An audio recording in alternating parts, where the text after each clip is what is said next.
Hi movie trailer தான் பார்க்க போகிறோம். ட்ரெய்லர் பார்க்க எனக்கு ரொம்ப பிடிச்சிருக்குங்க. ரொம்ப நல்லா இருக்கு. ஒரு நல்ல ஒரு ஃபீல் குட் அண்டு எமோஷ்னலாக படம் இருக்குன்றது நல்லா தெரியுதுங்க. எனக்கு இந்த ட்ரெய்லர் பார்க்கும்போது ராஜா ராணி தான் எனக்கு டக்குன்னு ஞாபகம் வந்தது. ஏன்னா கிட்டத்தட்ட அந்த அந்த மாதிரி தான் ஃபீல் ஆகுது.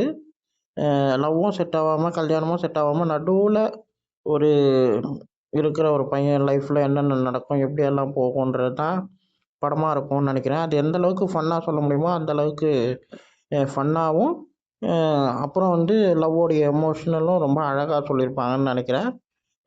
நாளைக்கு படம் ரிலீஸ் ஆகுதுங்க. நல்லா இருந்தது. அதுவும் பாக்யராஜ் சார் வந்து நம்ம மறுபடியும் ஸ்க்ரீனில் பார்க்க போகிறோம். பார்ப்போம். ரொம்ப நல்லா இருக்கு. பிரபு சார் நிறைய பேர் இருக்காங்க. நல்லா இருக்கு. இந்த வீடியோ உங்களுக்கு பிடிச்சிருந்தா லைக் பண்ணுங்கள், ஷேர் பண்ணுங்கள், மறக்காமல் சேனலை சப்ஸ்கிரைப் பண்ணுங்கள்.